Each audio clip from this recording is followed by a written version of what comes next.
was 17 years old the night I learned that mercy could be a death sentence. I touched something I wasn't supposed to touch. 17 when I discovered that the stories we tell ourselves about goodness and safety are just pretty lies we whisper in the dark. I remember the exact moment my fingers touched the silver chain, the way it burned cold instead of hot, the way the metal seemed to scream against my skin. And I remember thinking, with the terrible clarity that comes with absolute devastation, that this was the sound of my fate being forged. My name is Ilara Thonis, and this is the story of how I went from witch's orphan to Luna Queen. From the girl marked for sacrifice to the woman who rewrote prophecy itself. But let me take you back to the beginning. To the moment everything ended. If you're watching this video, give it a like, subscribe to the channel, and tell me in the comments where you are watching from. Now let's get to the story. To the night they chose me to die. The world ended for me on a moonless night in early winter. I know that's a strange thing to remember. Not the cold, not the fear, but the absence of light. When you're 17 and your entire existence is being traded for a village's survival, your mind latches onto the smallest, most meaningless details. Moonless, dark.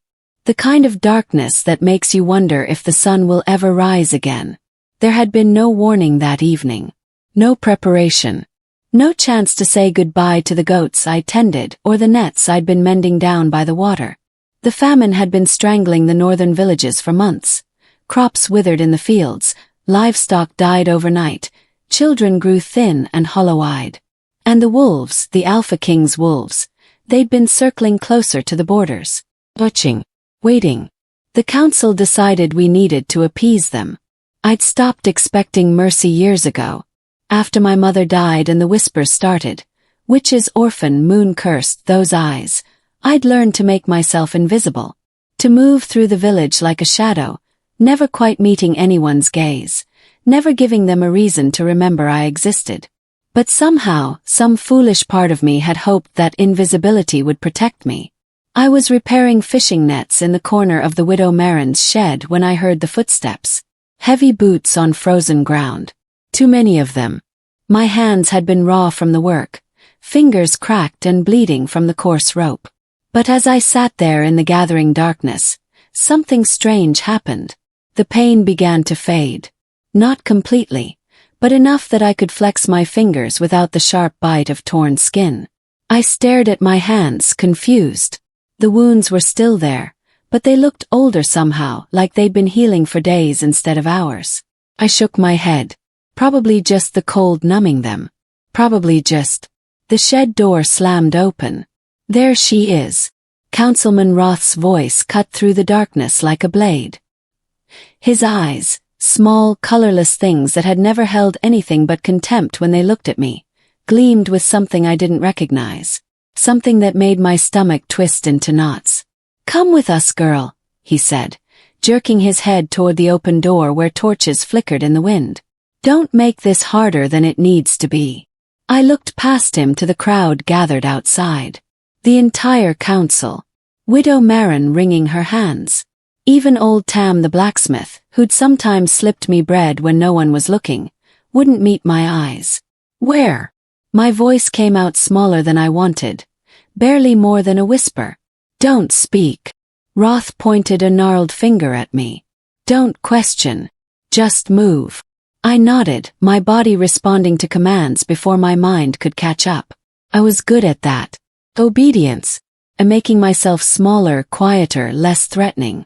At disappearing even when I was right in front of them. But as I stood and followed them out into the cold, I knew, with a certainty that settled like ice in my chest, that this time there would be no disappearing. The procession moved through the village like a funeral march. Torches hissed in the rain that had started to fall, cold, relentless drops that turned the dirt path to mud and made everything smell like rust and rot. My thin dress clung to my skin, but no one offered me a cloak. No one spoke to me at all. They spoke about me, though. In whispers they thought I couldn't hear. The moon-cursed one. It's fitting. Better her than one of ours. Maybe the wolves will be satisfied. Maybe the Alpha King will show mercy. Mercy. The word tasted bitter even unspoken. We walked for what felt like hours, climbing the winding path that led up the northern ridge to the old moon chapel. I'd never been this far before. The ruins were forbidden, a relic of a faith so old even the elders didn't remember its true purpose. But I'd heard the stories. Everyone had. About the creature kept there. About the silver chains. About the curse that turned man to beast and locked him between forms, neither fully one nor the other, condemned to eternal suffering for sins no one could name. The chapel materialized through the rain like a phantom, crumbling stone walls crowned with dead vines, a broken altar visible through the collapsed roof. The air around it felt wrong, charged with something that made my skin prickle and my teeth ache. Roth grabbed my arm, his fingers digging into my flesh hard enough to bruise. The wolves demand tribute. The Alpha King demands blood. His breath was sour, his face too close. You'll go down there, into the chamber beneath the altar. You'll wait. And if you try to run. He didn't finish the threat. He didn't have to. Two men hauled aside a stone slab that covered a stairway descending into darkness. The smell that rose up was ancient, dust and decay and something metallic that made my eyes water. Please. The word escaped before I could stop it. Please, I don't. You don't get to speak. Roth shoved me toward the opening. You don't get to plead. You're the witch's daughter. You're already cursed. At least die useful. The other council members had already started backing away. Their duty done, their hands clean. As clean as they'd ever be. They pushed me down the first step. Then the second.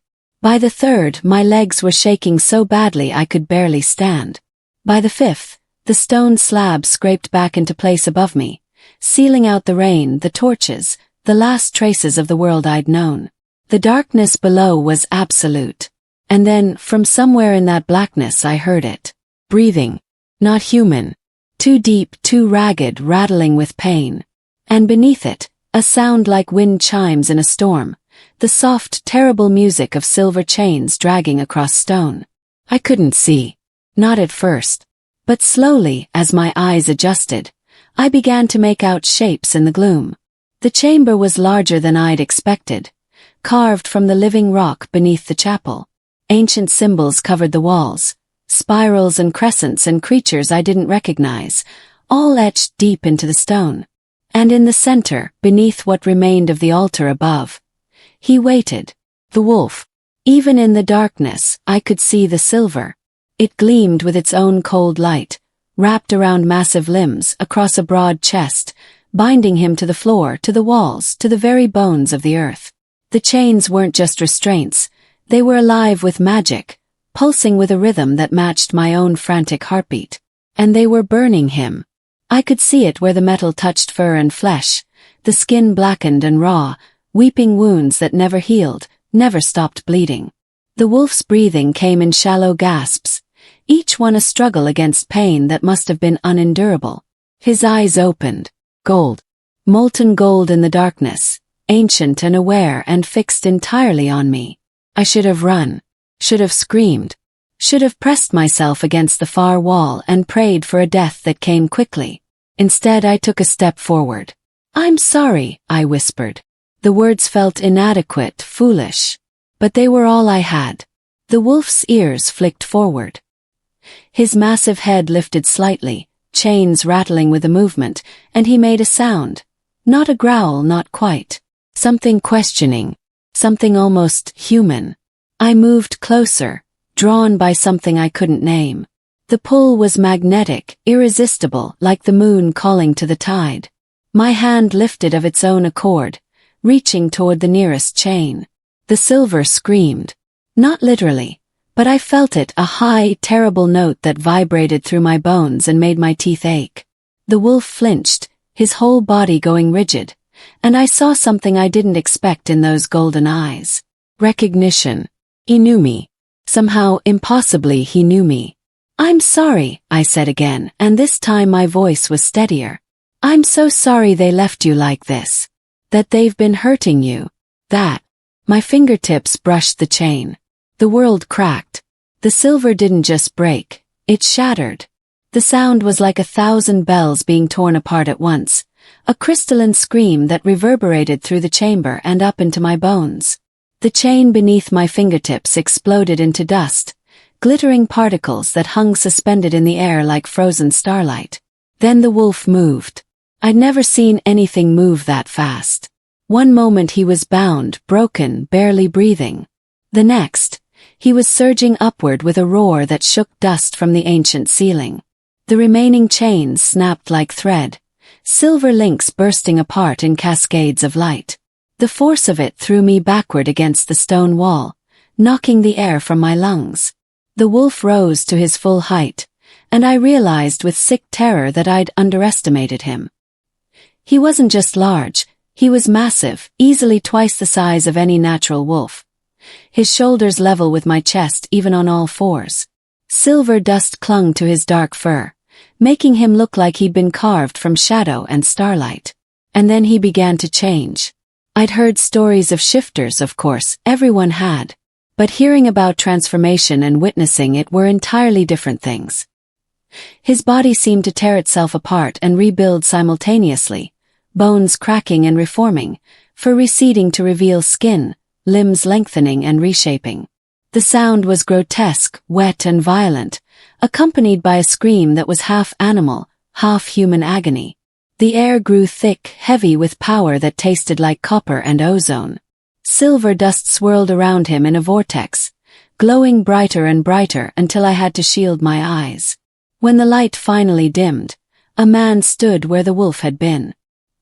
He was barefoot on the cold stone, swaying slightly, his breath coming in ragged gasps. Blood ran down his arms from the wounds where the silver had burned deepest. Dark rivulets against pale skin that was covered in scars, old and new, a map of violence written in flesh. But it was his face that held me frozen. He was beautiful in the way that dangerous things are beautiful. Sharp cheekbones, a hard jaw, and dark hair that fell past his shoulders in tangled waves. But his eyes, gods. His eyes were the same molten gold they'd been in wolf form, burning with an intensity that seemed to look straight through me into something deeper. Those eyes fixed on me, and his lips moved, forming a single word that shouldn't have been possible. Ilara. Name. He spoke my name.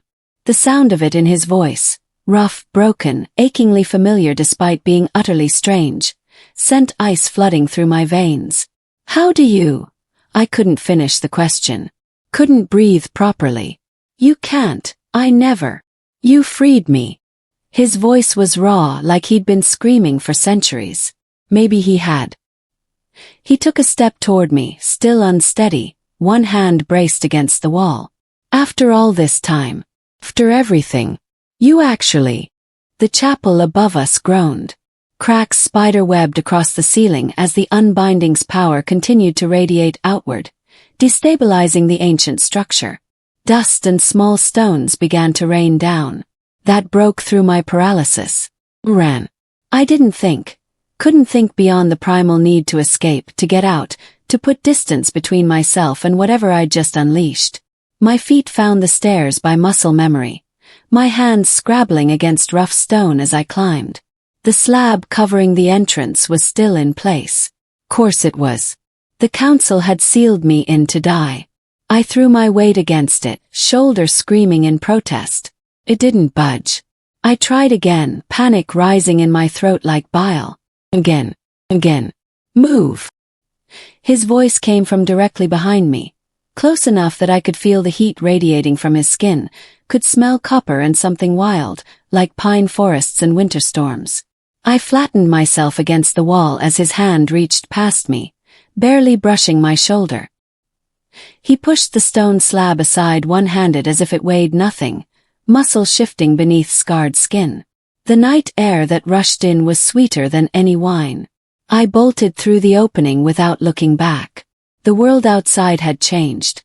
Where there had been cold rain and darkness, now there was chaos. The sky churned with clouds that moved too fast, lit from within by lightning that struck without thunder.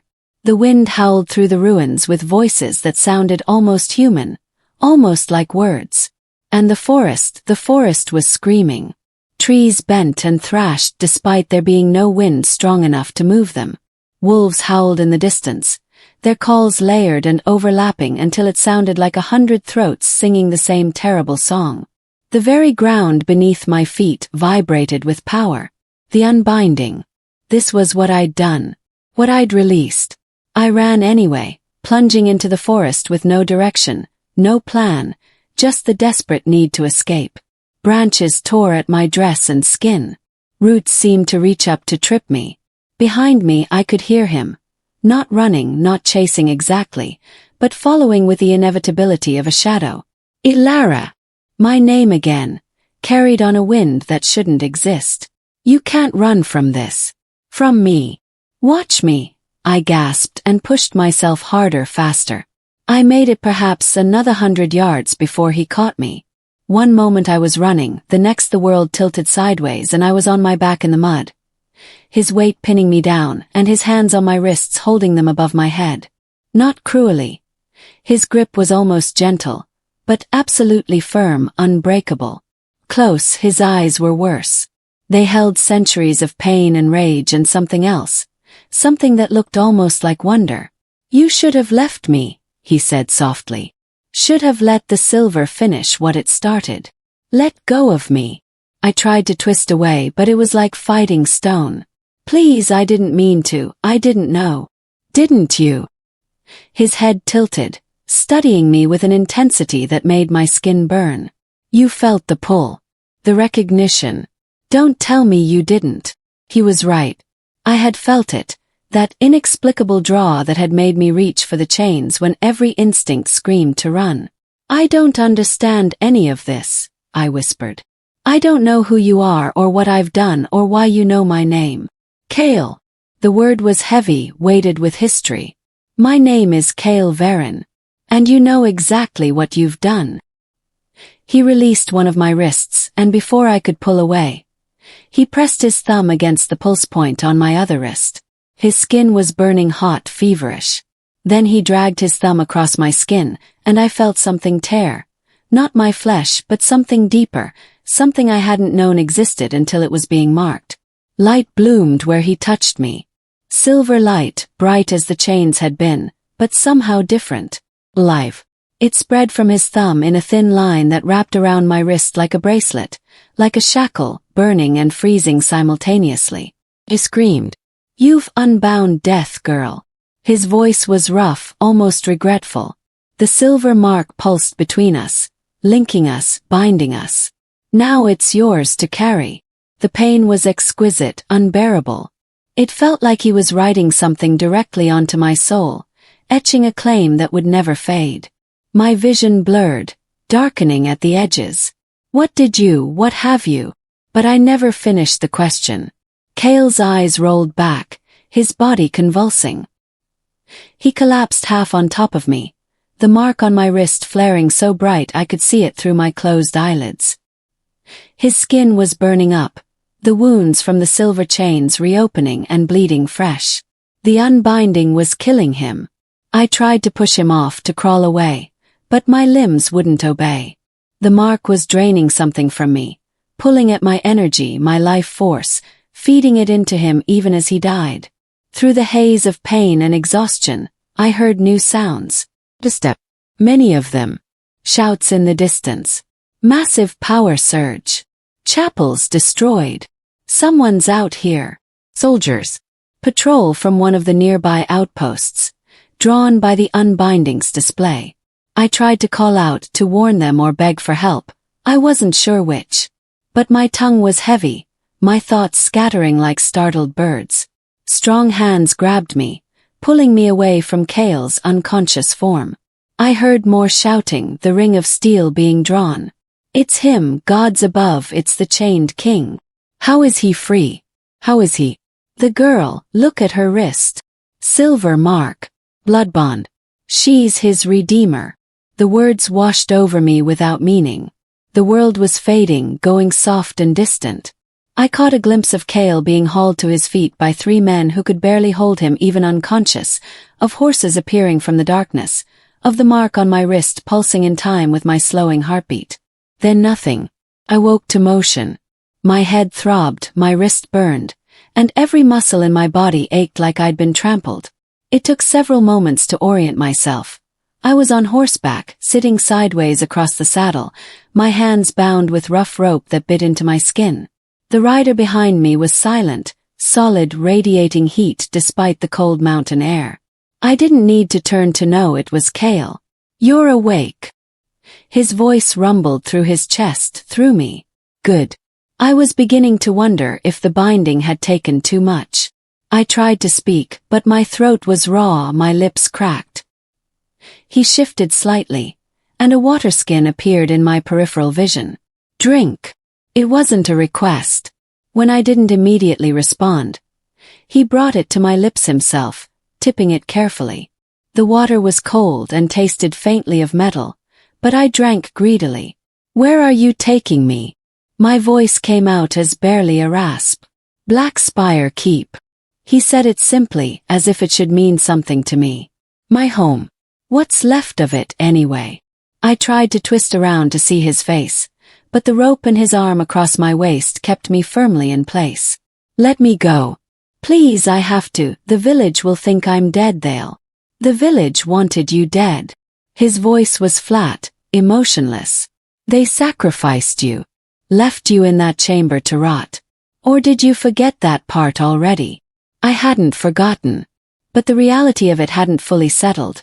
That the people I'd lived among my whole life had condemned me without a second thought, that I had no home to return to even if I could escape. "What do you want with me?" he asked instead. His arm tightened almost imperceptibly. "You broke my chains. That makes you responsible." "I didn't mean to." "Doesn't matter. Intent is irrelevant to the moon laws." He leaned closer, his breath warm against my ear. "You freed me, Ilarathonis. That creates a debt. Bond. You'll stay with me until it's satisfied." And then, silence. Long enough that I thought he wouldn't answer. "Then," he finally said, "we'll see if you survive that long." The words should have terrified me. Maybe they did. But exhaustion was pulling at me again. The mark on my wrist throbbing in time with hoofbeats, and the solid warmth of his chest against my back was oddly steadying despite everything. Around us, other riders moved through the darkness. His men, I assumed, though I couldn't see them clearly. We were climbing now, the air growing thinner and colder, the trees giving way to bare rock. Ahead, barely visible against the night sky, I caught my first glimpse of our destination. Black Spire Keep. It rose from the mountainside like something carved by giants, a fortress of dark stone veined with silver, its towers reaching toward the stars like accusing fingers. Even from a distance I could feel it. Power. Ancient and terrible and waiting.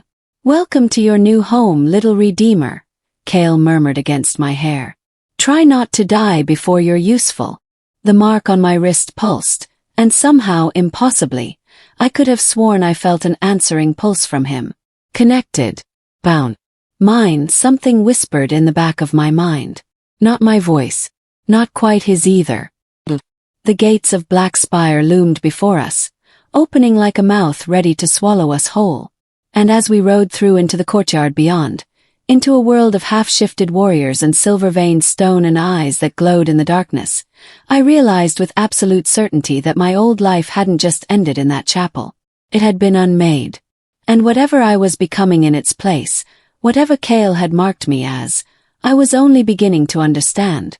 The real story, the real transformation, was just beginning. The library was a wound in Black Spire's heart.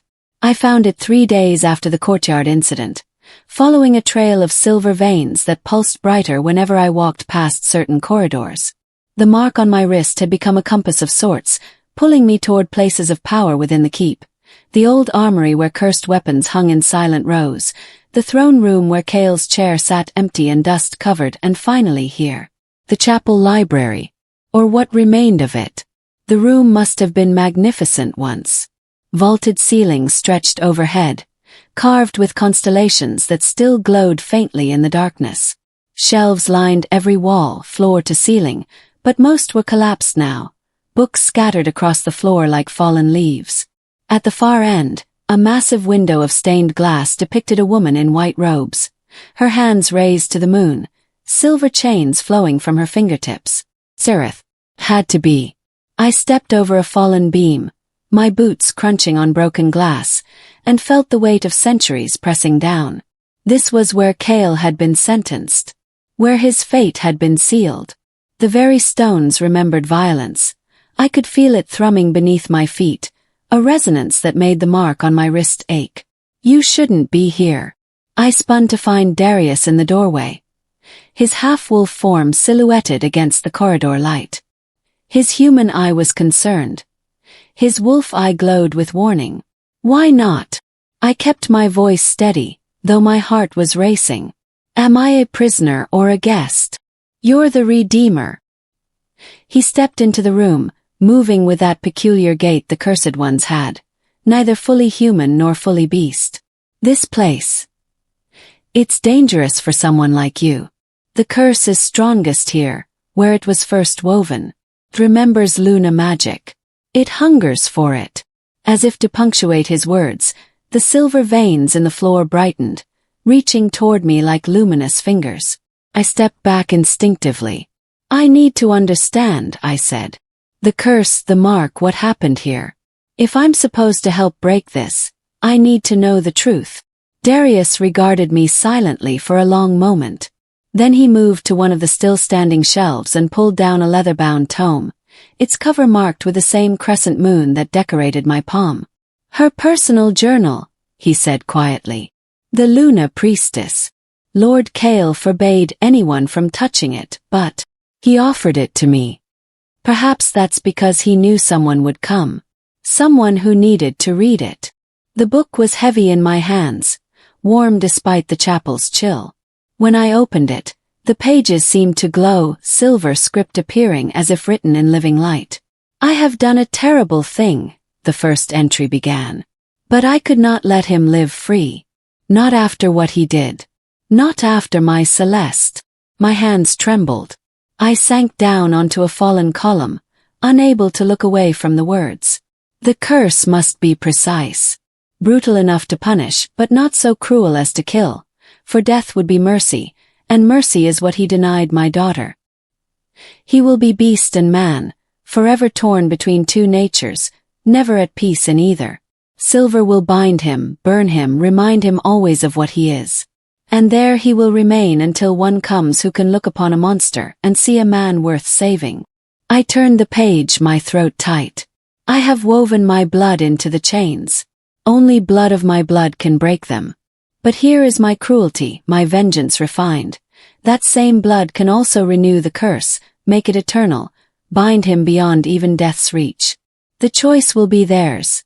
Mercy or justice, redemption or retribution. Let them bear the weight I have borne. Let them know what it is to hold a life in their hands and choose. The book slipped from my fingers, hitting the floor with a sound like thunder. Blood of my blood. Choice. Mercy or justice. No. The word escaped me as a whisper. No, no, no. You understand now. Darius's voice was gentle, pitying. Why the mark burns. Why your magic awakened. You're not just descended from her, Lady Alara. You're her direct line.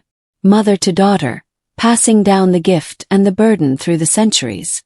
Waiting for this moment. I pressed my hands to my face, feeling the crescent moon mark on my palm pulse against my skin. All my life I'd hidden that mark. Told myself it meant nothing, was just a birthmark, nothing more. My mother had never explained it, had died when I was too young to ask. The village had whispered about my witch sign, but I'd learned to keep my hands in my pockets, to never let anyone look too closely. But it had meant everything. I was the bloodline's end. The final inheritor of Seretha's terrible gift. Does he know? I asked hoarsely. Cale, does he know what my blood can do? He suspects, but he needs you to discover it yourself. Needs you to choose freely. Darius moved closer, his wolf claws clicking softly on the stone. That's the curse's final trick, you see. Sereth knew that forced redemption means nothing. So she bound the breaking to a willing heart. You must choose to save him, knowing you could also damn him.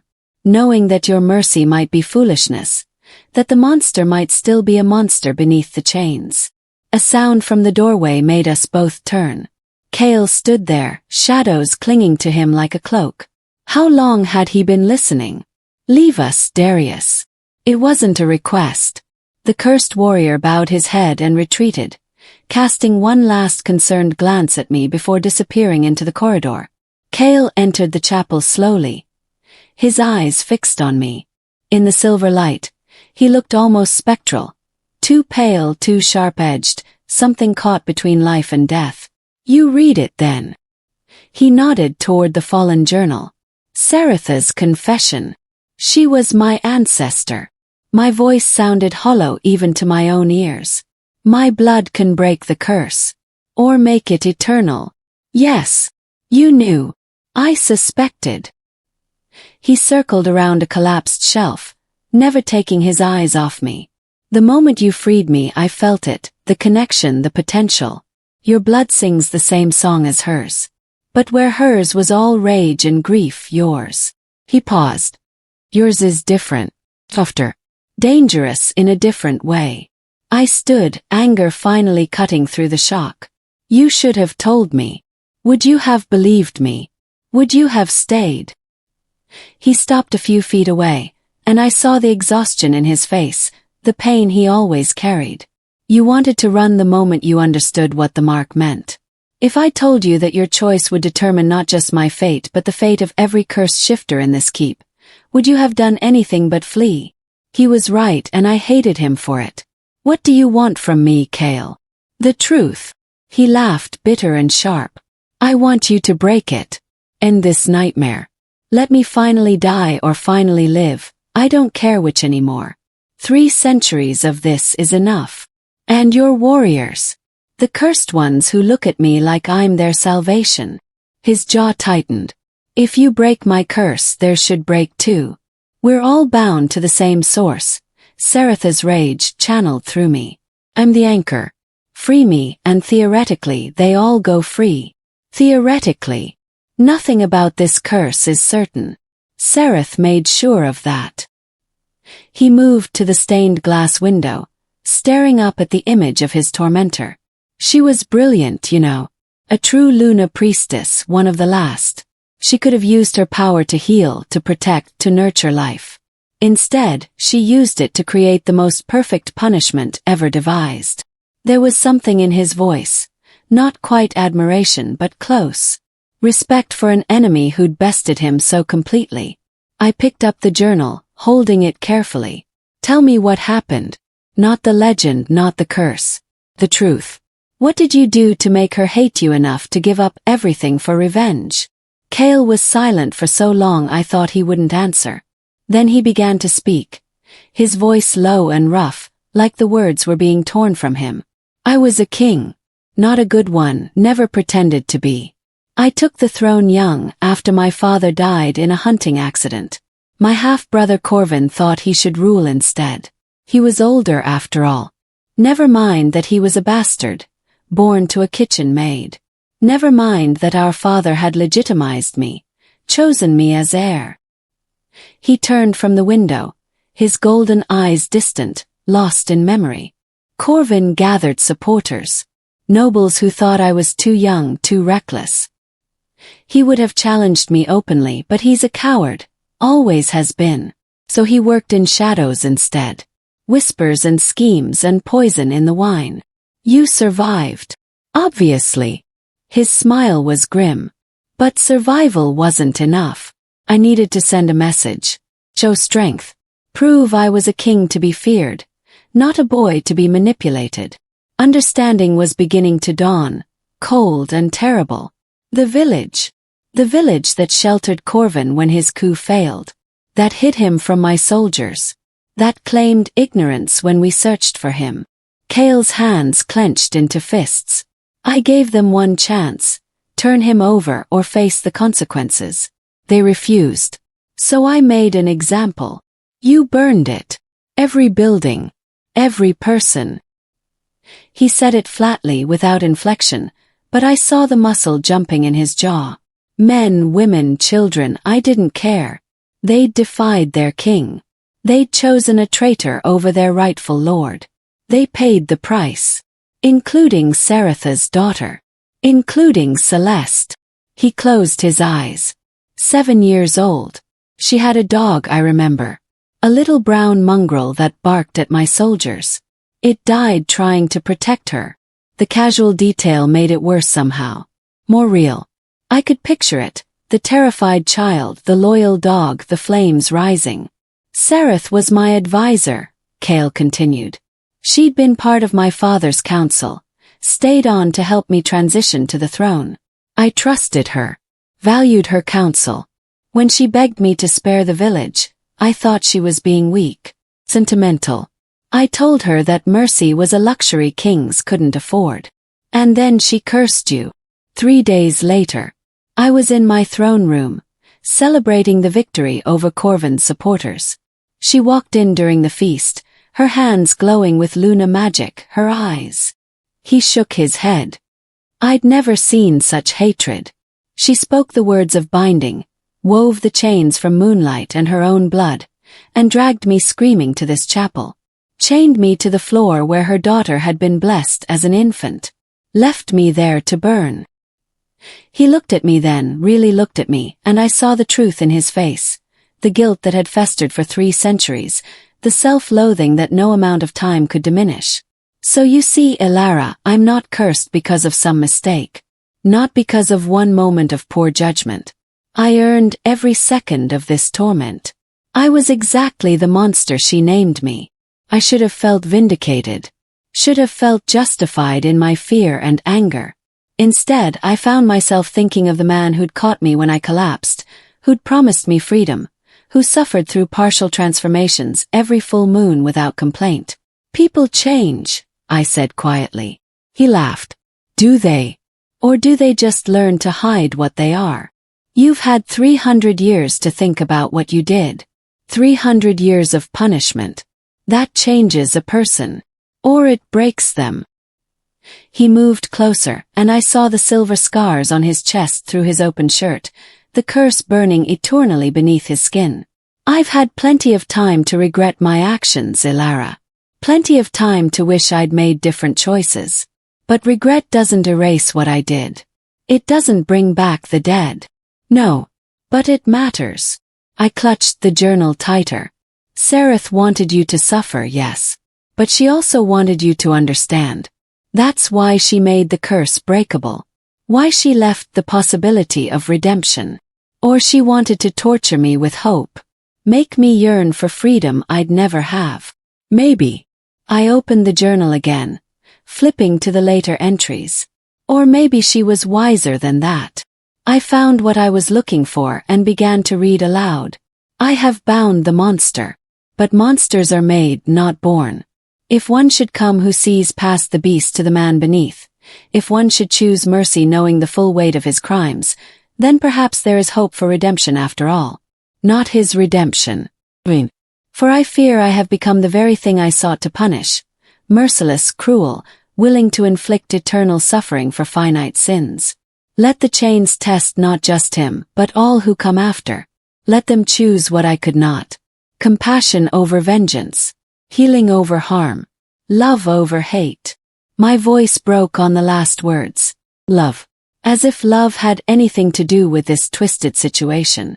But when I looked up, Cale was staring at me with an expression I couldn't read. Hunger and hope and fear all tangled together.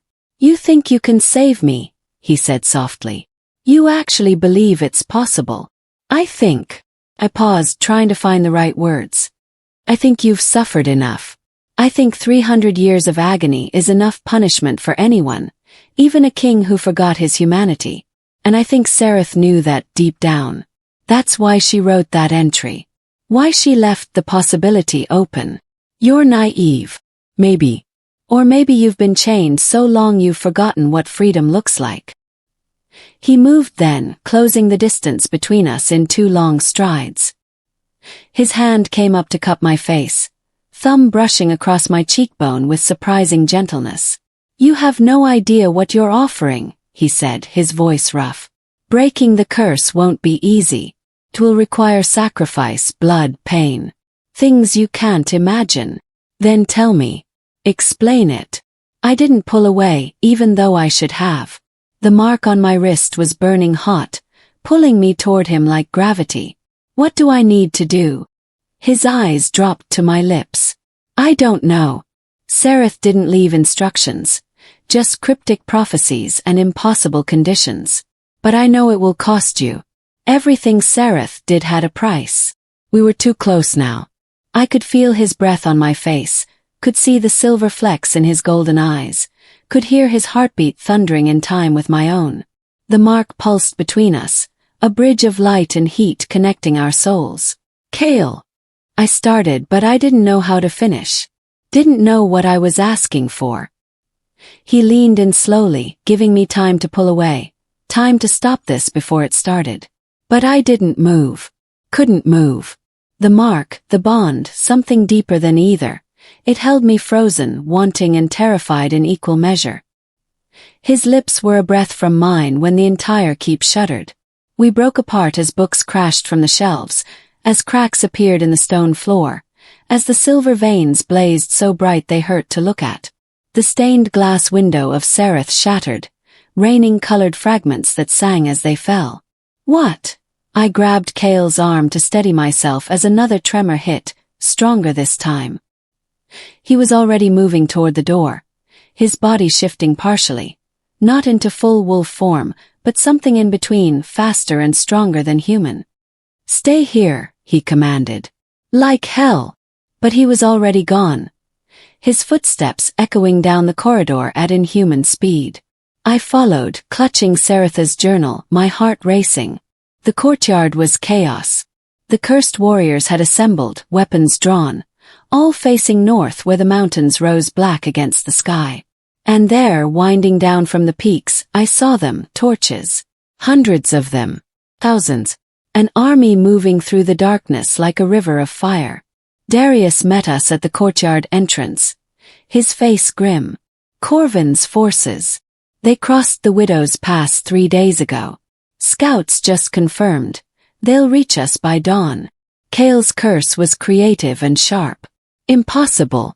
The pass is warded, protected by Luna magic that should have kept them out for decades more. Someone broke the wards. Darius's wolf eye glowed brighter. Someone with power. Real power, not the scraps we cursed ones have left. Kale went very still. A Luna priestess. There are no other Luna priestesses, I protested. Sereth was the last. The bloodline died with. I stopped, realizing what I was saying. The bloodline hadn't died. It had continued through daughters, passed down in secret, hidden from the world. If I was Sereth's descendant, there could be others. Distant cousins, lost branches of the family tree. Corvin has one. Kale's voice was deadly quiet. He's found a priestess and convinced her to break my wards. Which means he knows about you. How could he possibly? The mark. He grabbed my wrist, holding it up so the crescent moon symbol glowed in the torchlight. It's not just a bond between us. It's a beacon to anyone with Luna magic. The moment it activated, every priestess in the realm would have felt it. Would have known that Sereth's bloodline had awakened. The pieces fell into place with sickening clarity. The attack wasn't random. Wasn't even about revenge or reclaiming the throne. He's coming for me, I breathed. Yes. Kale released my wrist, but his eyes stayed locked on mine. Your blood can break curses, can renew them, can bind or free with a power that hasn't been seen in centuries. You're the most valuable weapon in the realm, Ilara. And my brother has always known how to spot value. Around us, the cursed warriors were mobilizing, gathering weapons, reinforcing gates, preparing for a siege they couldn't possibly win. They were strong, yes, fierce and desperate. But they were also broken, cursed, fighting with bodies that betrayed them. Against a full army led by a king and backed by Luna magic. They'd be slaughtered. We evacuate, Kale decided. Now, there are tunnels beneath the keep, routes that lead deep into the mountains. We can. No. I surprised myself with the firmness in my voice. Running won't help. If Corvin wants me badly enough to break your wards and march an army through hostile territory, he'll chase us to the ends of the earth. We can't outrun this. Then what do you suggest? His tone was sharp, but I heard the fear beneath it. Fear for his warriors. Fear for me. I looked down at the journal still clutched in my hands, at the words Sereth had written about choice and redemption and love, at the mark on my wrist that connected me to a cursed king, at the army approaching like a tide of violence and vengeance. I suggest, I said slowly, that we give your brother exactly what he wants. Cale's eyes widened. Ilara. But on our terms. With conditions. And with the full knowledge of what my blood can really do. I met his gaze steadily. You said breaking the curse would require sacrifice. Blood and pain and things I can't imagine. Maybe it's time to find out exactly what that means. A tremor ran through the courtyard. Not from approaching forces this time, but from the keep itself. The silver veins pulsed in response to my words, recognizing intent, recognizing will, recognizing a Luna priestess claiming her power. Cale stared at me for a long moment. Then slowly he smiled.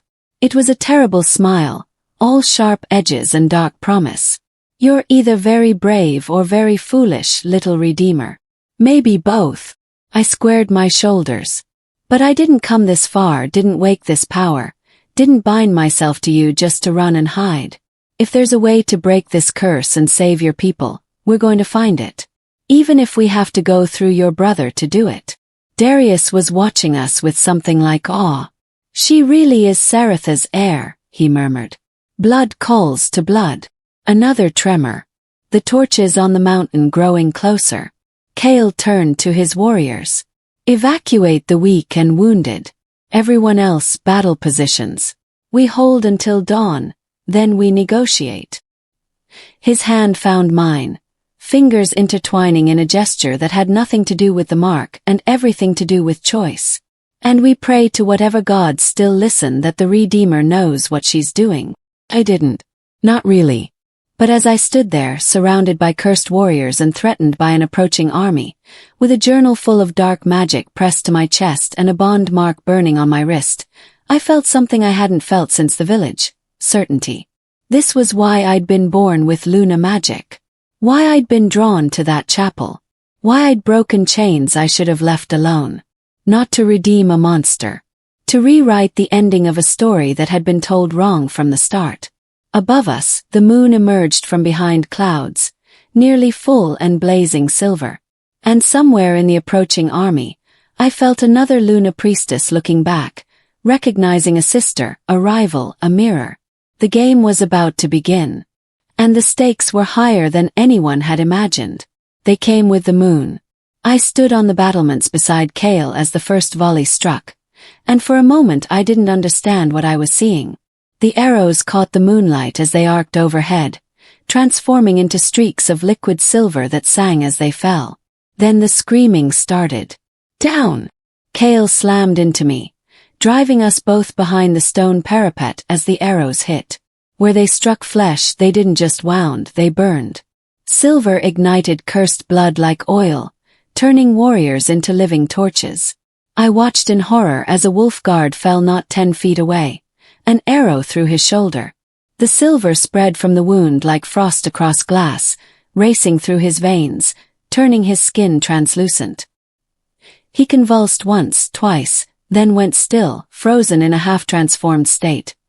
His scream locked forever on his lips. Silver forged. Cale's voice was raw.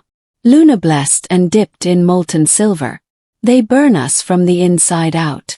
Another volley. The sky turned bright with falling death. The courtyard. Darius's voice rose above the chaos. Get everyone inside. But there was nowhere safe to go. The arrows fell like metallic rain, punching through wood and stone, finding flesh with terrible precision. Corvin's archers knew exactly what they were doing. This wasn't a siege, it was an extermination. I looked out over the parapet and saw the army properly for the first time. Thousands of soldiers in formation, their armor gleaming in the moonlight. Siege engines being assembled. And at the center, on a raised platform, two figures. One was a man in a crown, tall, broad-shouldered, with Kale's sharp features but none of his presence. Corvin. Even from this distance, I could feel his satisfaction, his certainty of victory. The other was a woman in white robes, her hands raised to the moon, silver light pouring from her palms to guide the arrows to their targets. A Luna priestess. My distant cousin. My sister in magic. Using our bloodline's gift to slaughter. Something hot and fierce ignited in my chest. The mark on my wrist blazed so bright I gasped, and suddenly I could feel them. Every cursed warrior in the keep, their pain threading through me like silver wire. Darius with an arrow in his leg. Young Marcus, barely 16, sobbing as the silver spread through his ribs. The wolf mother who'd given birth just last week, trying to shield her cub with her body as the arrows fell. No. The word came out as a command, powered by something deeper than voice. I stepped out from behind the parapet, ignoring Kale's shout of warning, and raised my hands the way the priestess below was doing. The mark on my wrist split open, not bleeding but opening, releasing light that had been building for 300 years. Luna magic poured out of me. I'd never been trained. Had never even known I had this power until a week ago. But the magic didn't care about training or knowledge. Knew what it was, knew what it could do. It recognized the priestess below as a perversion, a corruption of Saratha's gift. And it reached. The barrier manifested as a dome of silver light, spreading out from my hands to cover the entire keep. The next volley of arrows struck it and simply stopped. Hung suspended in the air like stars, their silver tips inches from the shield, unable to penetrate. Below, I felt Corvin's priestess falter, surprised. Then her power surged, trying to overwhelm mine, to shatter the barrier through brute force. But she'd been trained by masters who taught control, precision, measured application of power. I'd been trained by desperation, by pain, by the burning need to protect people who'd become something more than strangers. My barrier held. Ilara! Kale was beside me, his hand on my shoulder. You can't maintain this. It will kill you. Then it kills me. I gritted my teeth against the strain. The magic was pouring out faster now, draining something essential from deep inside me. I could feel myself dimming, feel my heartbeat slowing. Get your people to safety. Not without you. Kale. No. His hand moved to cup my face, forcing me to look at him. His eyes were changing, shifting between gold and pure silver as the curse responded to the Luna magic saturating the air. We do this together or not at all. He pressed his palm against mine, mark to mark, and I felt his power flow into me. Wild and feral and nothing like Luna magic, but compatible somehow. Complementary. The wolf and the moon, predator and prey, destroyer and protector. The barrier strengthened, blazing brighter. Below, Corvin's forces fell back, shielding their eyes. The tunnel, Kale said through gritted teeth. North wall. Darius knows the way. He'll get them out. What about you? His smile was sharp and sad. I'm the anchor, remember? The curse flows through me. If I leave, they all fall with me. I have to stay. Then I stay too. Don't be stupid. But there was warmth in his voice, affection even through the pain. You're the redeemer. You're the one who matters. Shut up. I poured more power into the barrier, feeling it spread, feeling it shield.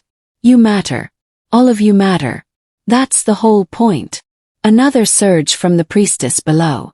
This time I felt her clearly. Felt her fear and her determination and her absolute certainty that what she was doing was right. She thought Kale was a monster. Thought the cursed warriors were abominations that needed to be cleansed. She didn't know them. Didn't know their stories, their pain, and their desperate hope for redemption. She only knew the legend. The Butcher King and his cursed horde. I need to show her, I thought. Make her see what I see. I opened my mind the way I'd done with Kale, letting the barrier become a conduit instead of just a shield. And through it, I pushed memories. Darius catching me when I collapsed. His kindness despite his monstrous form. Marcus practicing with his sword, determined to be worthy of his curse. The wolf mother licking her cub's fur, crooning a lullaby in a voice caught between human and beast. I felt the priestess recoil, felt her certainty waver. Then Corvin's voice cut across the battlefield, amplified by some magical means. Lyrian, focus. She's manipulating you. Lyrian. Her name was Lyrian. The attack redoubled. This time it wasn't arrows but pure magic. Silver lances that struck the barrier like battering rams. I screamed, feeling each impact like a blow to my chest. That's enough. Kale's voice had changed, deepened, gone rough. Ilara, drop the barrier. No. Drop it. His hand tightened on mine. You've given them time. Darius has them moving. Now save yourself before you burn out completely. I looked at him and saw the transformation beginning. His face was elongating, fur rippling across his skin, claws extending from his fingertips. But it was controlled this time, not the chaotic half-shift of the curse, but a deliberate change. Voice. What are you doing? What I should have done 300 years ago. His voice was barely human now, coming from a throat that was reshaping itself. Protecting the people who depend on me. He released my hand and leaped from the battlement, clearing the wall in a single bound that no human could have made. I watched in shock as he landed in a crouch before the gates, then rose to his full height. No longer man, no longer wolf, but something in between. 8 feet tall, muscle and fur and silver-scarred flesh, eyes blazing like molten gold. The Butcher King in all his terrible glory. He threw back his head and howled. The sound shook the earth, shook the sky, shook something deep in my soul that responded with an answering cry. The barrier flickered and fell as my concentration shattered, but it didn't matter anymore. Kale was moving. He hit Corvin's front line like an avalanche. Soldiers scattered, screaming. Those who stood their ground died so fast I barely saw him move. Just flashes of claws and teeth and blood spraying black in the moonlight. Fall back. Corvin's voice had lost its confidence. Archers, concentrate fire. Bring him down. But the arrows couldn't find their mark. Kale was too fast, too savage, moving with the fluid grace of pure predator. He was a nightmare made flesh, the monster from every childhood story, the thing that hunted in the dark. He was also buying time. My lady. Darius appeared at my side, half carrying a wounded warrior. We have to go. The tunnel. I can't leave him. He's giving us this chance. Don't waste it. Darius's wolf eye was pleading. He can survive this. He's survived worse. But if they capture you, everything we've fought for is lost. He was right. I knew he was right. But watching Kale fight alone against an army, watching him take wound after wound as the silver arrows finally began to find their mark, felt like tearing out my own heart. The mark on my wrist was screaming. I could feel Kale through it, feel his pain, his rage, his desperate determination to keep me safe. Feel something else too. Something new that hadn't been there before. Bond. Not just magical but deeper. So deep. As if breaking his chains had tied us together in ways neither of us understood. Go! Kale's voice reached me even across the battlefield, even through the chaos. Ilara, go! Darius pulled me away from the battlement. I stumbled after him, looking back every few steps, watching as Kale disappeared beneath a wave of soldiers. Watching as silver nets were thrown, as Luna magic from Lyrian wrapped around him, as he fought and raged and finally went down. No! I tried to tear free from Darius's grip. We have to survive. He was crying, I realized. Tears streaking down his half-human face. For him. For all of them. We have to survive. The tunnel entrance was a crack in the north wall, hidden behind a collapsed section of the armory. Darius pushed me through first, then followed, sealing the entrance with a massive stone that ground into place with terrible finality. Darkness swallowed us. I could hear the others ahead, footsteps and quiet sobbing and the desperate shuffle of the wounded. Behind us, muffled by stone, the sounds of battle continued. "Move," Darius urged gently. "The tunnel runs for 3 miles before it surfaces. We should be clear of Corvin's forces by then." I let him guide me forward, one hand on the rough tunnel wall, the other pressed against the mark that was still burning, still connecting me to Cale across the distance. I could feel him, wounded but alive, furious, fighting even as they bound him in silver chains. "I'll come back," I promised silently. "I swear it. I'll come back for you." If he heard me through the bond, he gave no sign. We walked for hours. The tunnel twisted and turned, sometimes climbing, sometimes descending into depths that felt like the earth's bones.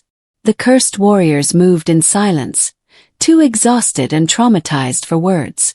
When we finally emerged, it was into a narrow ravine miles from Blackspire. Dawn was breaking, painting the sky in shades of blood and gold. I turned back toward the keep, just visible as a dark smudge on the horizon, and felt my heart break. Smoke was rising. The banners on the walls had been replaced with Corvin's colors. Blackspire had fallen. "We need to keep moving," Darius said quietly. "Corvin will have trackers out. Hunting parties. How many made it out?" 40. Maybe 50. His voice cracked. "Out of 200. The numbers were impossible to process. 150 cursed warriors, dead or captured. Marcus, who'd been so eager to prove himself.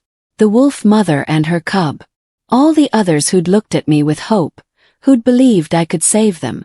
"This is my fault," I whispered. "No." Darius's hand was firm on my shoulder. "This is Corvin's fault.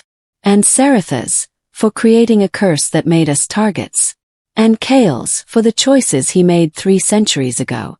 But not yours, my lady. Never yours." I wanted to believe him. Wanted to accept the comfort he was offering. But the mark on my wrist was still burning, and through it I could feel Cale's pain intensifying. They were hurting him. Deliberately. Methodically. "We have to go back. We can't. Not now. Not like this." Darius looked at the ragged group of survivors. "We need to regroup.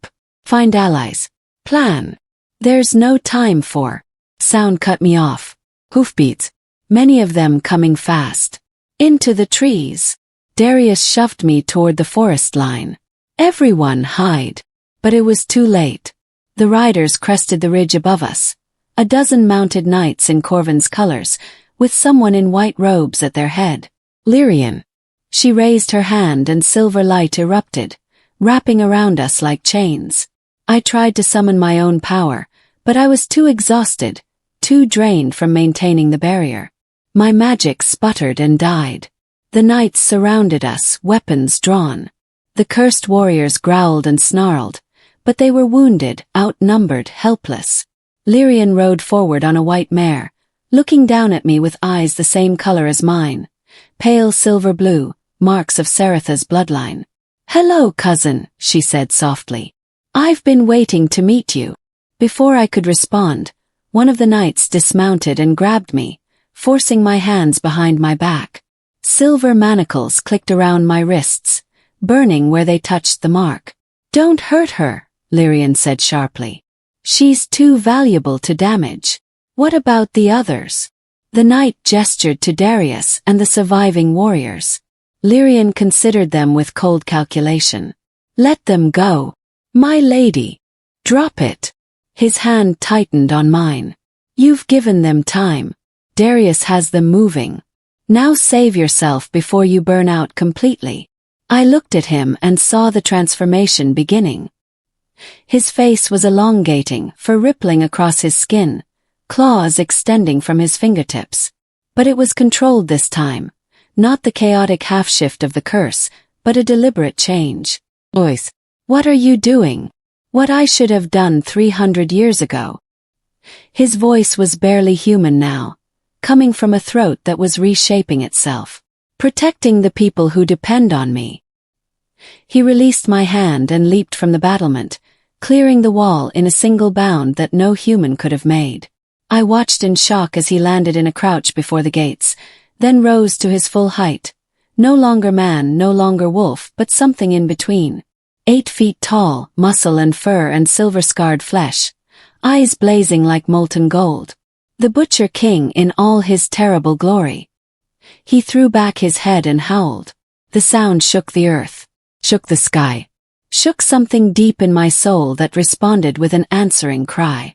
The barrier flickered and fell as my concentration shattered, but it didn't matter anymore. Kale was moving. He hit Corvin's front line like an avalanche. Soldiers scattered, screaming. Those who stood their ground died so fast I barely saw him move. Just flashes of claws and teeth and blood spraying black in the moonlight. Fall back. Corvin's voice had lost its confidence. Archers, concentrate fire. Bring him down. But the arrows couldn't find their mark. Kale was too fast, too savage, moving with the fluid grace of pure predator. He was a nightmare made flesh, the monster from every childhood story, the thing that hunted in the dark. He was also buying time. My lady. Darius appeared at my side, half carrying a wounded warrior. We have to go. The tunnel. I can't leave him. He's giving us this chance. Don't waste it. Darius's wolf eye was pleading. He can survive this. He survived worse. But if they capture you, everything we've fought for is lost. He was right. I knew he was right. But watching Kale fight alone against an army, watching him take wound after wound as the silver arrows finally began to find their mark, felt like tearing out my own heart. The mark on my wrist was screaming.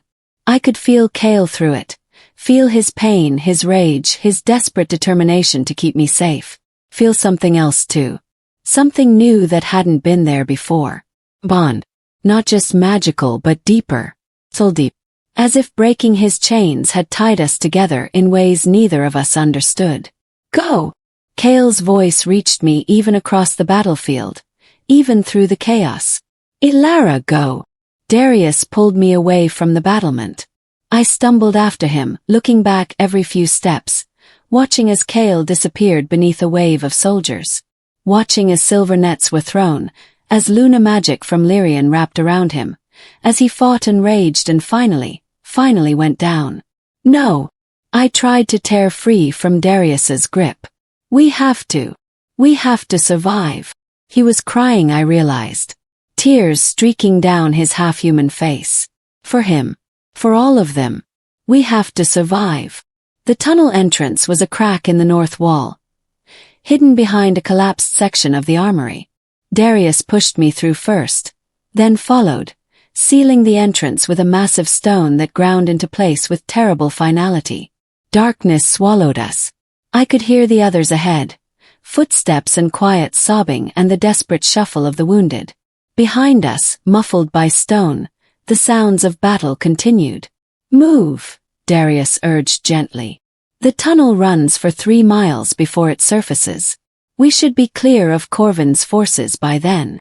I let him guide me forward, one hand on the rough tunnel wall, the other pressed against the mark that was still burning, still connecting me to Kale across the distance. I could feel him, wounded but alive, furious, fighting even as they bound him in silver chains. I'll come back, I promised silently. I swear it. I'll come back for you. If he heard me through the bond, he gave no sign. We walked for hours. The tunnel twisted and turned, sometimes climbing, sometimes descending into depths that felt like the earth's bones. The cursed warriors moved in silence, too exhausted and traumatized for words. When we finally emerged, it was into a narrow ravine miles from Blackspire. Dawn was breaking, painting the sky in shades of blood and gold. I turned back toward the keep, just visible as a dark smudge on the horizon, and felt my heart break. Smoke was rising. The banners on the walls had been replaced with Corvin's colors. Blackspire had fallen. We need to keep moving, Darius said quietly. Corvin will have trackers out. Hunting parties. How many made it out? 40. Maybe 50. His voice cracked. Out of 200. The numbers were impossible to process. 150 cursed warriors, dead or captured. Marcus, who'd been so eager to prove himself. The wolf mother and her cub. All the others who'd looked at me with hope, who'd believed I could save them. "This is my fault," I whispered. "No." Darius's hand was firm on my shoulder. "This is Corvin's fault. And Seratha's, for creating a curse that made us targets. And Kale's, for the choices he made 3 centuries ago. But not yours, my lady. Never yours." I wanted to believe him. Wanted to accept the comfort he was offering. But the mark on my wrist was still burning, and through it I could feel Kale's pain intensifying. They were hurting him. Deliberately. Methodically. "We have to go back. We can't. Not now. Not like this." Darius looked at the ragged group of survivors. "We need to regroup. Find allies. Plan. There's no time for." Sound cut me off. Hoofbeats. Many of them coming fast. Into the trees. Darius shoved me toward the forest line. "Everyone hide." But it was too late. The riders crested the ridge above us. A dozen mounted knights in Corvin's colors, with someone in white robes at their head. "Lyrian." She raised her hand and silver light erupted, wrapping around us like chains. I tried to summon my own power, but I was too exhausted, too drained from maintaining the barrier. My magic sputtered and died. The knights surrounded us, weapons drawn. The cursed warriors growled and snarled, but they were wounded, outnumbered, helpless. Lyrian rode forward on a white mare, looking down at me with eyes the same color as mine. Pale silver blue, marks of Seratha's bloodline. "Hello, cousin," she said softly. "I've been waiting to meet you." Before I could respond, one of the knights dismounted and grabbed me, forcing my hands behind my back. Silver manacles clicked around my wrists, burning where they touched the mark. "Don't hurt her," Lyrian said sharply. "She's too valuable to damage." "What about the others?" The knight gestured to Darius and the surviving warriors. Lyrian considered them with cold calculation. "Let them go. My lady. Let them go. They're broken things, no threat to anyone. Better they spread word of what happens to those who shelter monsters." She looked at Darius directly. "Tell your king that his redeemer is ours now. Tell him that by the next full moon, his curse will be eternal, and his heart will belong to Corvin whether he wills it or not." "You can't." Darius started forward, but stopped as silver light blazed around Lyrian's hands. "I can. I will." She smiled, and it was terrible, not cruel but absolutely certain. The feral bond is already forming. Even now, Kale's heart is reaching for hers, pulling them together across distance and death. It's beautiful, really. Seratha's final gift. A curse that binds not just the body but the soul. When I complete the ritual, they'll be linked so completely that controlling her means controlling him. And what is a wolf without his mate but a beast to be collared? The words hit me like a physical blow. Feral bond. Heart reaching for mine. The connection I'd felt through the mark suddenly made terrible sense. Not just magic, but something deeper, more permanent. Something that could be weaponized. "You're insane," I managed. "I'm practical." Lyrian gestured, and the knights began to move, pulling me toward a horse. Kale is too dangerous to be free. Too powerful, too savage. But bound to you, leashed by love and longing he can't control. He becomes the perfect weapon. Corvin's weapon. Kale will never serve Corvin. He won't have a choice. That's the beauty of the feral bond. It bypasses will, bypasses choice, goes straight to the hindbrain where instinct lives. He'll protect you because he must. Obey because the bond demands it. And when we're done, he'll thank us for giving his cursed existence purpose. She leaned down from her horse, her face close to mine. "You wanted to redeem him, cousin. So you shall. Redeem him into service, into submission, into a slavery more complete than any chain Serath ever forged." They lifted me onto a horse, tying my hands to the saddle. Around us, the cursed warriors watched in helpless fury as I was taken. "Ilara!" Darius's voice broke. "We'll find you. We'll. Tell Kale." I swallowed hard against the tears. Tell him I'm sorry. Tell him I tried. Move out, Lyrian commanded. The horses wheeled and we began to ride back toward Blackspire, toward captivity, toward whatever dark ritual Lyrian had planned. I looked back once and saw Darius standing in the ravine, his hand raised in farewell or promise or both. Then the forest swallowed us, and he was gone. We rode for hours. The sun climbed higher, burning away the dawn mist, revealing the full scope of Corvin's army. They'd encamped around Blackspire like a disease, thousands of tents and siege engines and soldiers celebrating victory. They brought me to the central pavilion, a massive structure of black silk and silver thread. Inside, the space had been transformed into something between throne room and ritual chamber. Candles burned in silver holders. Runes covered the floor in concentric circles. And at the center, mounted on a raised platform, was an altar. My altar. They bound me to it with silver chains, spreading my arms wide, tilting my head back so I faced the ceiling. The chains burned, but I was too numb to care. Corvin entered, resplendent in ceremonial armor, a crown of silver and bone on his head. He looked like Kale, same sharp features, same golden eyes, but where Kale had presence, Corvin had presentation, a king playing at kingship. So this is the famous Redeemer. He circled the altar, examining me like a prize horse. Smaller than I expected, younger. Though I suppose Sereth was young too when she destroyed my brother. Your brother destroyed himself, I said through gritted teeth. Perhaps. But Sereth ensured he'd never have the chance to rebuild, to atone, to become better. Corvin's hand touched my face, and I tried to flinch away but the chains held me fast. 300 years of agony. Don't you think that's enough? If you believe that, why not let him go? Because mercy isn't the same as stupidity. He stepped back, gesturing to Lyrian, who'd entered silently. My brother is dangerous, the most dangerous creature I've ever known. But he's also predictable. He has a weakness now. You. The mark on my wrist flared, and through it I felt Kale, closer now, somewhere in the keep above us. Conscious and aware and absolutely murderous. He'll kill you for this, I said. You know that, right? The moment he gets free, the very second the chains break, he'll tear you apart. Oh, the chains will never break. Not after tonight. Corvin smiled. Lyrian, explain it to her. I want her to understand what she's giving us. Lyrian moved to the altar, her white robes swirling around her ankles. The feral bond is a side effect of the curse, something Sereth didn't intend but couldn't prevent. When a cursed shifter's chains are broken by Luna magic, it creates a connection between the breaker and the broken. A magical resonance that mimics the mate bond wolves form in nature.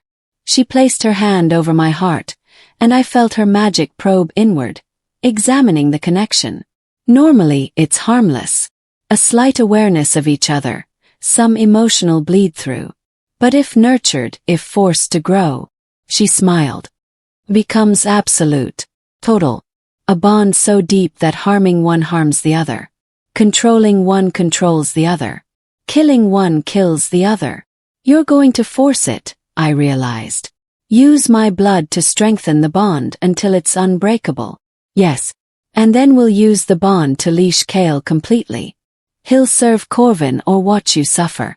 Fight his brother or feel your pain as his own. He'll become the weapon Corvin needs to unite the realm, and you'll be the chain that binds him more securely than silver ever could. Sereth would be ashamed of you, I spat. Using her magic like this. Perverting everything she stood for. Sereth was a fool who wasted her power on revenge.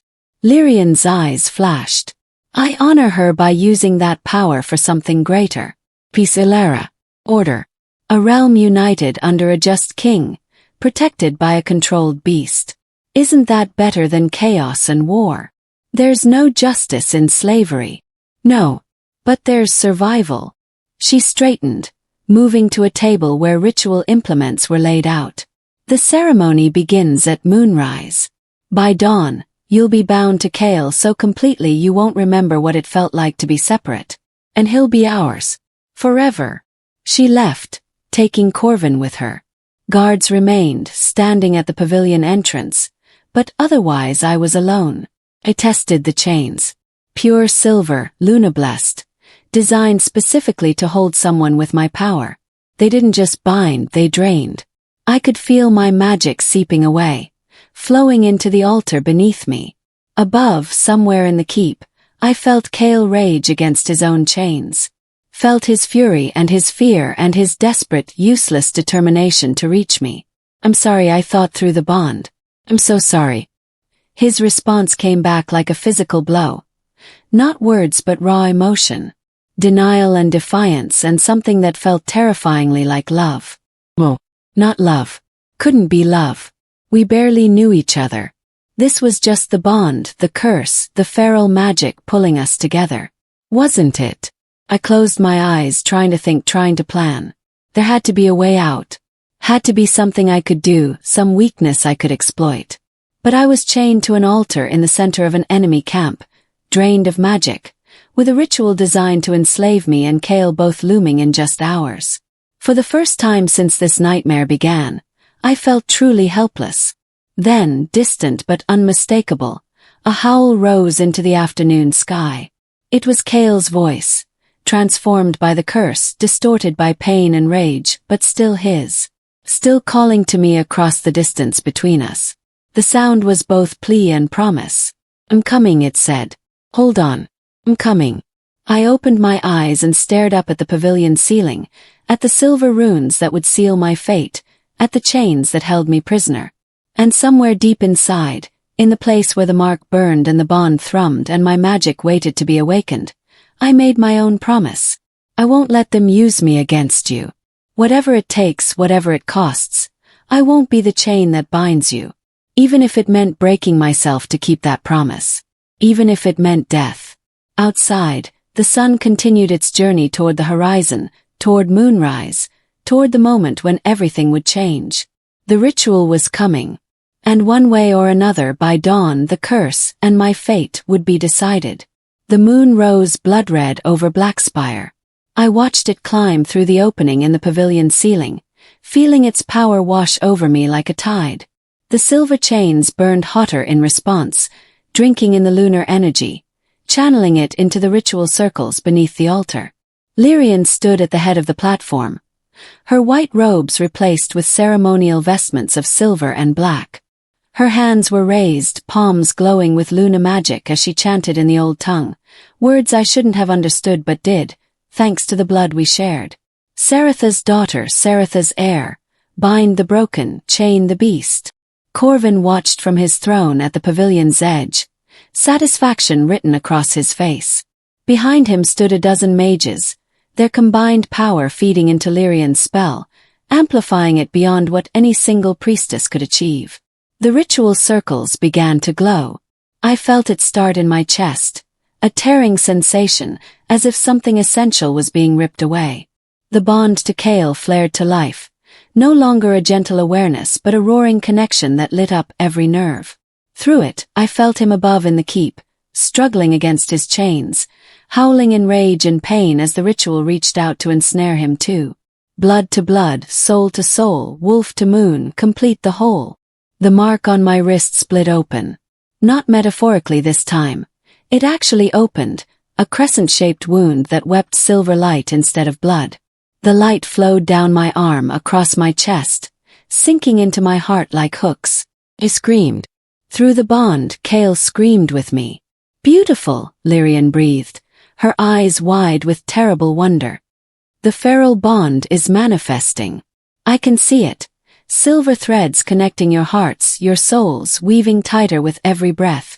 By the time the moon reaches zenith, you'll be so intertwined that even death couldn't separate you." "Stop this," I gasped. "Please, Lyrian, we're family." Sereth wouldn't want. Sereth wanted justice. "So do I." Her voice hardened. "But where she sought punishment, I seek protection. The realm needs Kale's strength, but it also needs him controlled. This is the only way." The silver threads she described were visible now, glowing strands that stretched from my heart into the air, through the ceiling, toward wherever Kale was imprisoned. They pulsed with each heartbeat.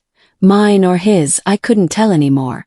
We were synchronizing, becoming one rhythm, one being. I could feel what he felt now. The silver chains cutting into his wrists. The rage burning like acid in his throat. The desperate, animal terror of being trapped, controlled, collared.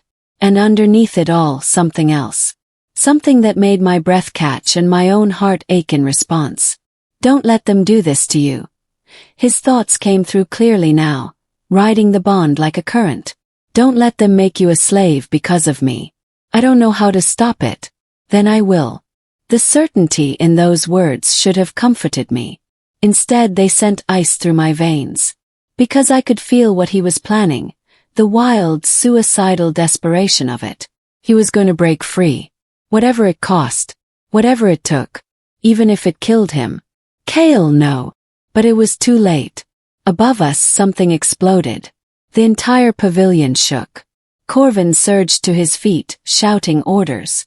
The mages broke formation, their concentration shattered. Only Lyrian maintained the spell. Her hands steady even as dust rained down from the ceiling. He's broken loose, one of the guards reported, his face pale. Killed the wardens. Tore through 3 locked doors. He's coming here. Impossible, Corvin snapped. The silver chains. Another explosion closer this time. Heard screaming. Heard the wet sounds of tearing flesh. Heard a roar that was more beast than man, reverberating through the keep's stone bones. Kale was coming. And he was bringing hell with him. The pavilion entrance tore open. Not the flaps, but the entire fabric structure, ripped apart by massive claws. Soldiers poured in, weapons drawn, forming a defensive line between the altar and the opening. Then he appeared. I'd seen Kale's wolf form before, seen him fight on the battlefield. But this was different. This was the curse unleashed completely, with no control, no restraint, no humanity left to temper the beast. He stood 9 feet tall, his body a nightmare fusion of man and wolf. Too many joints, too many teeth, muscles bulging beneath fur slick with blood. His eyes burned red and gold simultaneously, the colors swirling like molten metal. Silver chains still hung from his wrists and neck, the broken ends trailing behind him, but the metal was smoking where it touched his skin, melting from the heat of his rage. He looked at the soldiers blocking his path. They died. I don't know how else to describe it. One moment they were standing, weapons raised. The next they were simply gone, torn apart so fast that the eye couldn't follow, reduced to red ruin on the pavilion floor. Lyrian's spell faltered. The silver threads connecting me to Kale pulsed wildly, responding to his proximity. Stop him! Corvin was backing toward the rear entrance, his crown askew. Mages, bring him down! The mages attacked as one, hurling fire and lightning and binding spells. The magic struck Kale's chest and simply absorbed, vanished into his cursed flesh like water into sand. He didn't even slow. He killed the first mage with a backhand that caved in the man's skull. The second tried to run and made it 3 steps before Kale's claws found her spine. The others scattered, their courage breaking along with their formation. Only Lyrian stood firm, her hands still glowing, still chanting. The ritual circles were nearly complete. Just minutes more and the feral bond would be permanent, unbreakable. Kale's eyes found her. Found the magic she was weaving. Found the silver threads connecting her spell to me. He roared and lunged. Lyrian threw up a barrier of pure Luna light, the same kind I'd used to shield Blackspire. It was strong, reinforced by years of training and the power of the full moon. Should have held. Kale hit it like a battering ram and it shattered. Lyrian stumbled backward, shock written across her face. Impossible. Luna magic is anathema to cursed beings. You shouldn't be able to. I've been cursed for 300 years, priestess. Kale's voice was barely recognizable, more growl than speech. I've had time to learn how your magic works, how to resist it, how to break it. His claws came up, poised to strike. Kale, stop. My voice cut through the chaos, through the rage, through the beast's single-minded drive to kill and destroy. He froze. Slowly, impossibly slowly given the speed he'd been moving. He turned to look at me. The red in his eyes flickered, fading as gold reasserted itself. Ilara! My name came out broken, tortured. What did they do to you? The feral bond. They're forcing it to completion. I pulled against the silver chains, trying to sit up. Kale, you have to get out of here. If you stay, if the ritual completes with you this close, I'm not leaving you. You don't have a choice. Once the bond is complete, Corvin controls me and through me controls you. Everything Lyrian said, it's all true. You'll be his weapon, his slave, and there won't be anything either of us can do to stop it. Then I'll kill them all before that happens. He took a step toward the altar, toward me. Starting with my dear brother. You can't. Killing Corvin won't break the spell. It'll just transfer control to whoever's next in line. Lyrian, the council, someone will always hold the leash. I met his eyes, willing him to understand. The only way to stop this is to break the bond before it completes. And the only way to do that is... I stopped, realization hitting me like a physical blow. The only way to break the feral bond was to sever the connection between us completely, which meant one of us had to die. I saw the same understanding dawn in Kale's eyes. Saw him reject it instantly, absolutely. No. It's the only way. No. He was beside the altar now. His clawed hands surprisingly gentle as they touched my face. 300 years I've been alone. 300 years of darkness and pain and isolation. You think I'm going to let you go now? The first person in centuries to look at me and see something worth saving. Kale. I won't do it. I won't kill you, won't let you die. Won't accept any solution that requires your sacrifice. His thumb brushed across my cheekbone, and I felt the bond pulse between us. Not forced now, but natural, right? If we're going to be bound together, then so be it. I've survived worse fates. Not like this. Not as Corvin's puppet. Then we'll find another way. He turned to Lyrian, who was still maintaining the spell despite her shock. Ooh, priestess. You understand the curse, understand the bond. There has to be another option. Some other way to break this that doesn't require death or slavery. Lyrian's expression was complex. Fear and fascination and something that might have been pity. There is one possibility. But you won't like it. Tell me. The feral bond demands equilibrium. Two souls becoming one, perfectly balanced. Right now, the imbalance is what's being exploited. You're cursed and she's not. You're beast and she's human. You're dark and she's light. The spell uses those differences to create leverage points, ways to control and manipulate. She paused, her eyes moving between us. But if you were truly balanced, if the curse was shared equally between you, if both bore the same burden, the bond would stabilize. Become unbreakable, yes, but also uncontrollable by outside forces. You'd be bound to each other and no one else. I felt Kale go very still beside me. You're saying she has to take on part of my curse? Yes, split it between you. She becomes half cursed, you become half freed. The feral bond completes, but it completes as a true mate bond, not a spell to be exploited. That's insane, I breathed. The curse is agony. It's torn Kale apart for 3 centuries. You want me to voluntarily take that on. I want you to have a choice. Lyrian's voice was surprisingly gentle. Slavery or sharing. Control or connection. It's not a pleasant option, but it's the only one that lets you both survive free.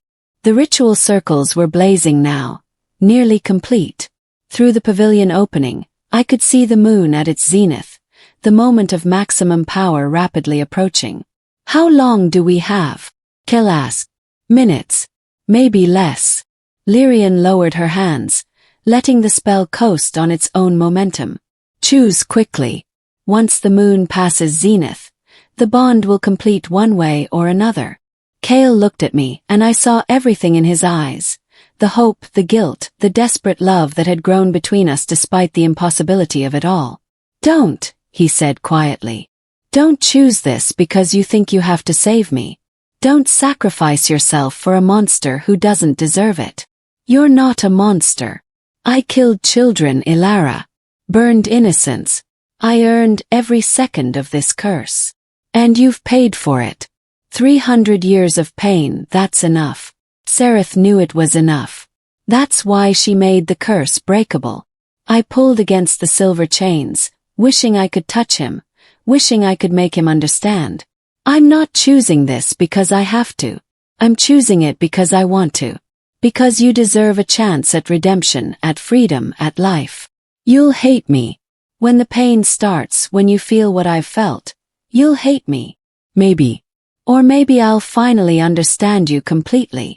I smiled, though tears were streaming down my face. "Either way, we'll face it together. That has to count for something."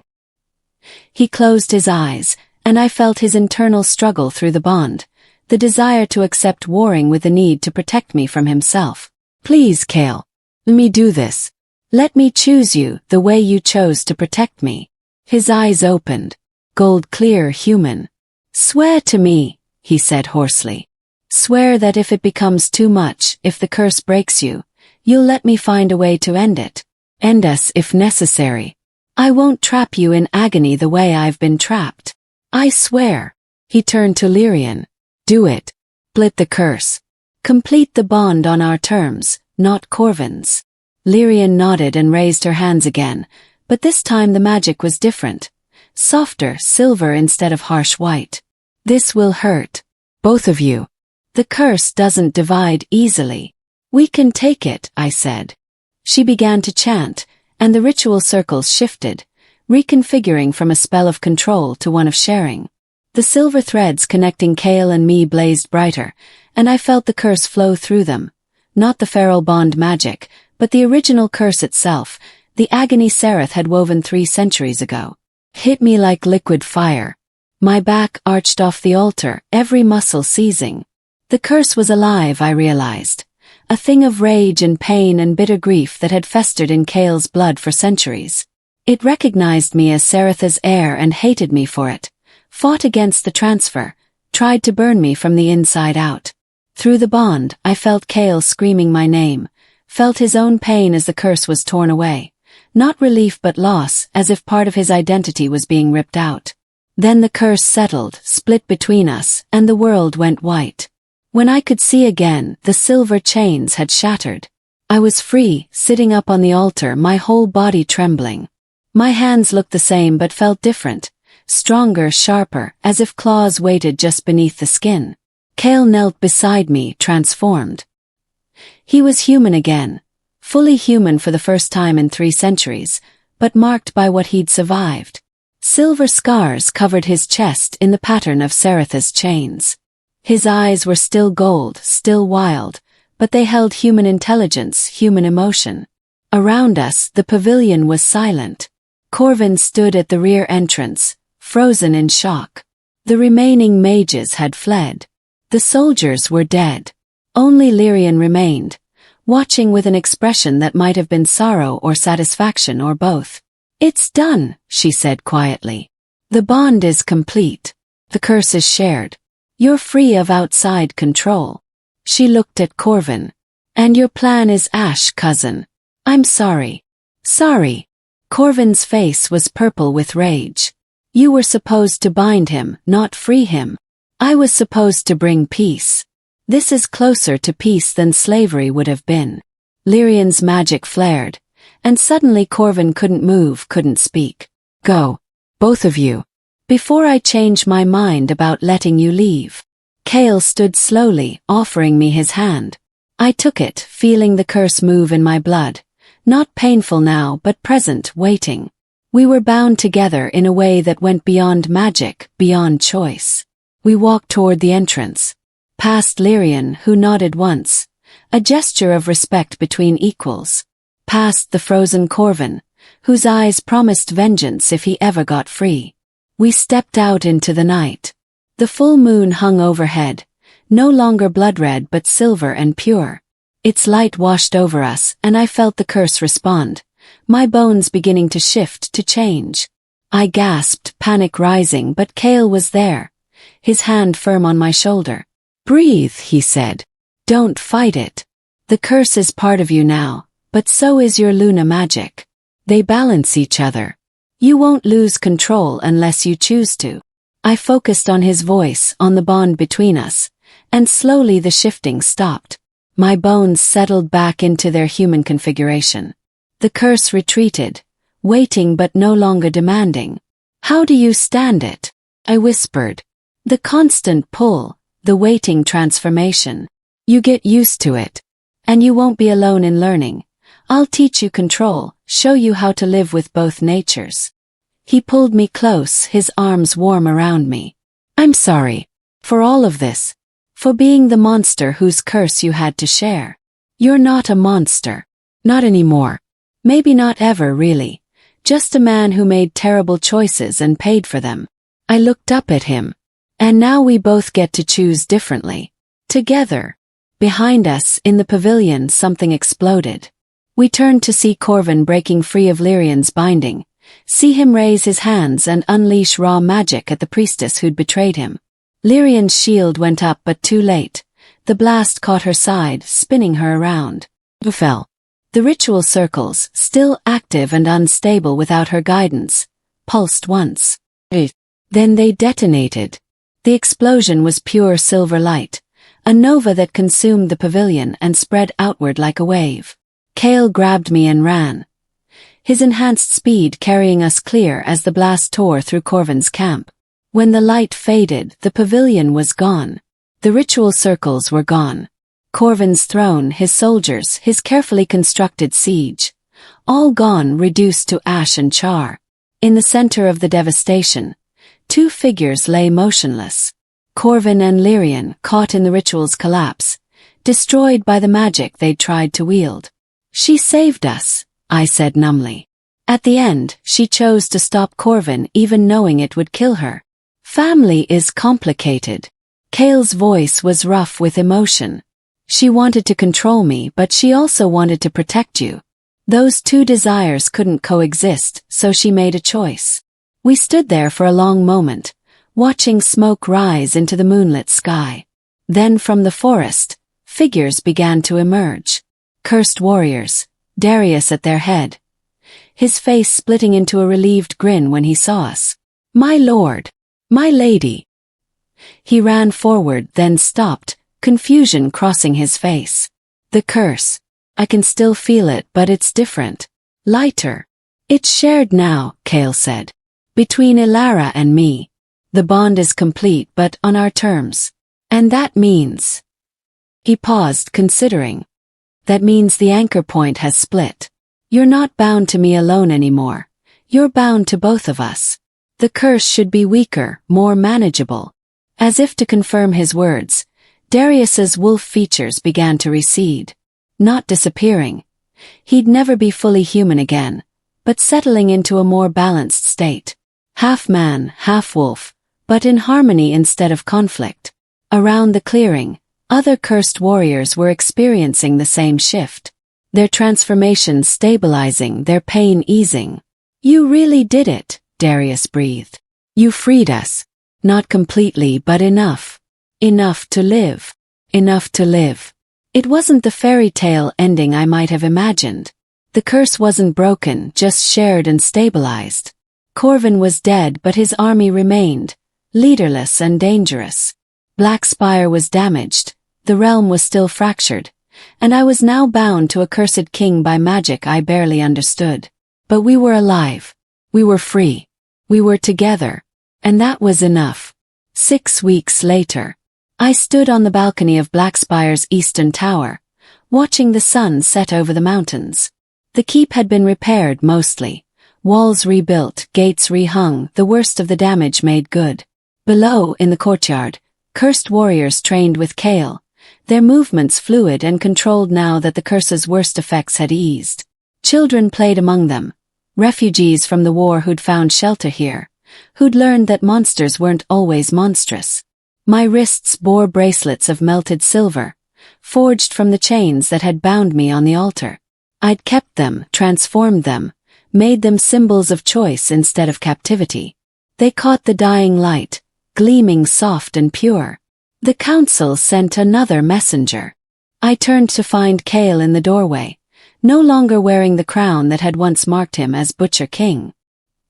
He'd abdicated formally, ceded the throne to a council of representatives from across the realm.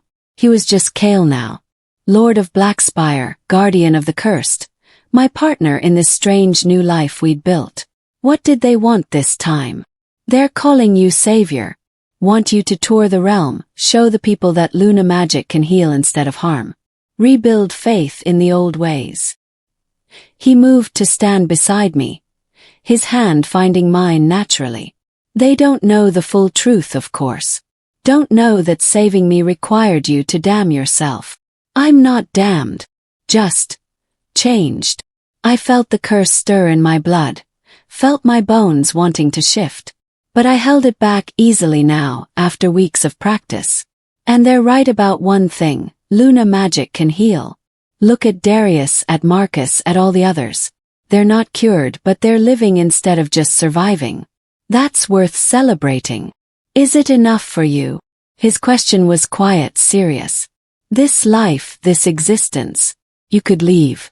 The bond wouldn't break. We'd still feel each other across distance. But you could have freedom, normality, all the things you lost when you broke my chains. I considered it. Considered the village I'd fled, the simple life I'd once known, the future I might have had without curse or magic or impossible bonds. Then I looked at Kale, at the man who'd been monster and king and was now simply mine, and knew there was only one answer. I freed a chained wolf, I said softly, echoing the thought that had started this whole journey. And in doing so, freed myself. Not from the curse. I'd carry that forever now, just as he did. But from the fear that had ruled my life. From the need to hide what I was, what I could be. From the loneliness of pretending to be less than I was. Kale pulled me close, his arms warm and solid around me. The world will call you savior, he whispered against my hair. But they'll never know you were also mine. I tilted my head back to look at him, seeing not the Butcher King of legend but the man who'd learned mercy through agony, who'd chosen protection over pride, who'd given me the choice to leave even knowing it would destroy him. I think they're both true, I said. We saved each other. His kiss was gentle, reverent, full of promise. Through the bond I felt his love, not the forced connection of the feral bond, but something real and chosen and earned. Below us a wolf howled. Not in pain or rage but in joy. Others answered, their voices rising to meet the emerging moon. The curse remained. Would always remain, a shadow woven into our souls. But shadows only exist where there is light. And as I stood there on the balcony with Kale beside me, the cursed wolves singing below us, the realm stretching out in all its broken beauty, I realized that we had become that light. Not perfect, not pure, but real. And chosen, ours. The moon rose full and silver over Blackspire, blessing what it had once cursed. And in the courtyard the wolves ran free. In the years that followed, stories would be told of the Luna priestess who shared a curse to break it, of the Butcher King who learned to kneel, of the impossible bond that remade a realm. Some would call it tragedy, two souls bound together by magic beyond their control. Others would call it triumph. Monsters becoming human through the alchemy of chosen love. But Ilara and Kale knew the truth was simpler and more profound. They had looked at each other across an impossible divide. Light and dark, human and beast, free and chained, and chosen to bridge it. Not because they had to. 'Cause they wanted to. And that choice, renewed every day through joy and pain and the thousand small moments of a shared life, was the truest magic of all.